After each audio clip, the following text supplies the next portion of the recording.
Welcome to ETV prime.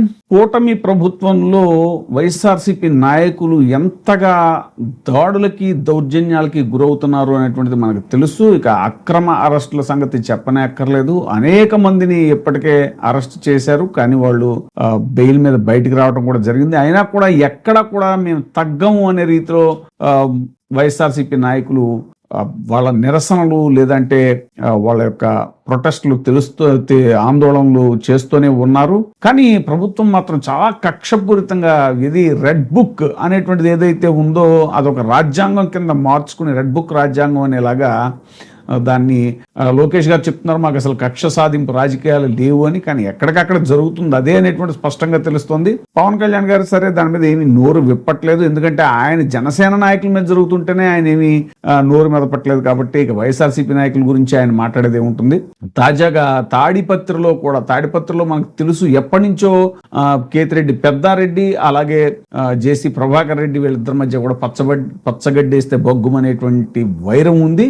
అయితే అనేక నిరసన కార్యక్రమాలు వైసీపీ ఆధ్వర్యంలో జరుగుతున్నటువంటి నిరసన కార్యక్రమాలకి కేతిరెడ్డి పెద్దారెడ్డిని బయటికి రానియకుండా, నిరసన ప్రదర్శనలో ఆందోళనలు చేయనీయకుండా జేసీ ప్రభాకర్ రెడ్డి తన అధికారాన్ని ఉపయోగించి పోలీసులను ఉపయోగించి ఆయన్ని అక్కడికక్కడ కట్టడి చేయటం, హౌస్ అరెస్టులు చేయటం అనేటువంటిది పదే పదే రిపీటెడ్గా జరుగుతున్నా కూడా పెద్దారెడ్డి ఆయన ఎక్కడ తగ్గేదేలే అన్నట్టుగా ఆయన యొక్క కార్యక్రమాలు నిర్వహిస్తూనే ఉన్నారు. తాజాగా కూడా సామూహిక నిరాహార దీక్షకు వైఎస్ఆర్ కాంగ్రెస్ పార్టీ పిలుపు ఇచ్చింది. టీడీపీ నేత జేసీ ప్రభాకర్ రెడ్డి హింసా రాజకీయాల మీద వైఎస్ఆర్సీపీ నేతలు నిరసన కార్యక్రమం చేపట్టారు. తాడిపత్రి వైఎస్ఆర్సీపీ సమన్వయకర్త మాజీ ఎమ్మెల్యే కేతిరెడ్డి పెద్దారెడ్డి ఆధ్వర్యంలో నిరసన కార్యక్రమం, తాడిపత్రి గాంధీ విగ్రహం ఎదుట సామూహిక దీక్ష, ఇవన్నీ కూడా అనంతపురం జిల్లా వ్యాప్తంగా వైఎస్ఆర్సీపీ శ్రేణులు తాడిపత్రి రావాలి అని వైఎస్ఆర్సీపీ జిల్లా అధ్యక్షుడు మాజీ ఎమ్మెల్యే అనంత వెంకటరామరెడ్డి పిలుపు ఇచ్చారు. తాడిపత్రికి వెళ్లనున్న అనంతపురం అర్బన్, సింగనమల, గుంతకల్లు, ఉరవకొండ, కళ్యాణదుర్గం, రాయదుర్గం నియోజకవర్గాలకు చెందినటువంటి వైఎస్ఆర్సీపీ నేతలు, కార్యకర్తలు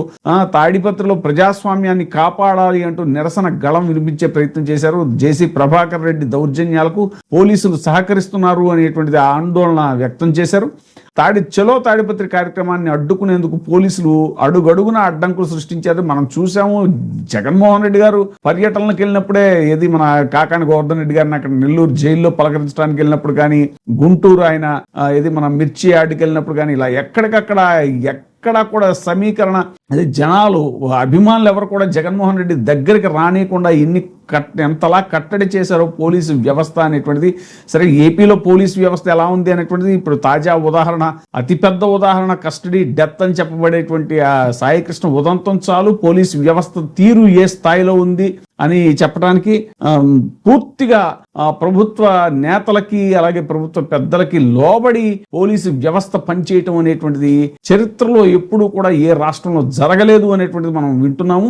ఇక ఈ మఫ్టీలో పార్టీ కార్యాలయంలోకి ఇద్దరు సిఐలు వచ్చి, కళ్యాణదుర్గంలో వైఎస్ఆర్ కాంగ్రెస్ పార్టీ కార్యాలయంలో ఇద్దరు సిఐలు మఫ్టీలో భారీగా మోహరించినటువంటి పోలీసులు కార్యాలయ పరిసర ప్రాంతాల్లో ఇద్దరు సిఐలు సిబ్బందితో సహా పహారా ఏర్పాటు చేశారు. అరెస్టుకు సిద్ధం అయింది. అంతా వైఎస్ఆర్ కాంగ్రెస్ పార్టీ కళ్యాణదుర్గం సమన్వయకర్త, మాజీ ఎంపీ మరియు పిఏసి సభ్యులైనటువంటి డాక్టర్ తలారి రంగయ్యను కూడా అరెస్టు చేసేందుకు పోలీసులు రంగం సిద్ధం చేశారు.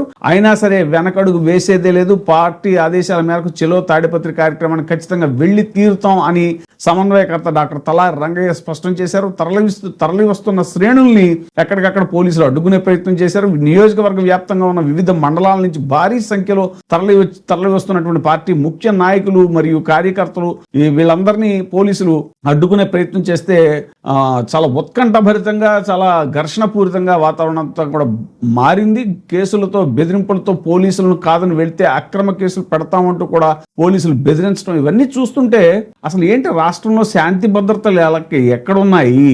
మరి నేను హోమ్ మినిస్టర్ కాకపోవడం అనేటువంటిది క్రిమినల్స్ యొక్క అదృష్టం అని అంటాం ఎంత బాధ్యతారాహిత్యమైన మాట. ఉప ముఖ్యమంత్రి స్థానంలో ఉండి ఒక రాజ్యాంగబద్ధమైనటువంటి మంత్రి పదవిలో ఉన్నటువంటి పవన్ కళ్యాణ్ గారు అంతకుముందేమో నేనే హోమ్ మినిస్టర్ అయితే అని చెప్పేసి అనిత గారికి డైరెక్ట్ గా వార్నింగ్ ఇచ్చారు. మరి అసలు అనిత గారి దగ్గర హోంశాఖ ఉన్నా కూడా law and order Chandrababu Naidu గారి దగ్గర ఉందన్న చిన్న విషయం తెలియదు ఆయనకి, తెలియకేం కాదు. కానీ డైరెక్ట్ గా ఆయన ఏమి అనలేక ఎవరినో పాపాల భైరవుని చేయాలి కాబట్టి పాపం అనిత గారి మీద పట్టం. సరే, ఆవిడ ప్రతిదానికి తగదనమ్మా అని చెప్పేసి ఆవిడ వచ్చి ప్రెస్ మీట్లు పెట్టి అనవసరమైన విషయాలన్నీ మాట్లాడతారు. ఆవిడ అవసరమైనటువంటి శాంతి భద్రతల గురించి కానీ, జరుగుతున్న దాడులు, జరుగుతున్న సంఘటనల మీద వీటి మీద మాట్లాడకుండా ఆవిడది ఒక రకం పద్ధతి.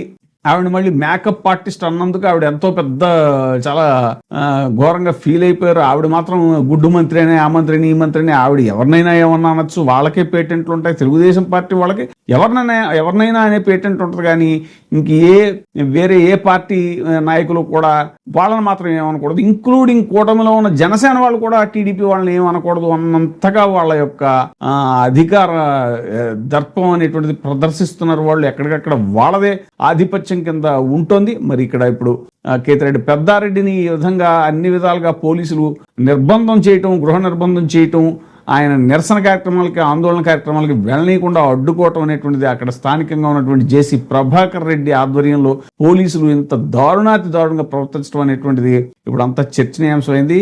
ప్రజా సంఘాలు, అలాగే మేధావులు, విశ్లేషకులు, రాజకీయ విశ్లేషకులు అందరూ కూడా దీన్ని చాలా తీవ్రంగా ఖండిస్తున్నారు. చూద్దాం ముందు పరిణామాలు ఎలా ఉంటాయి.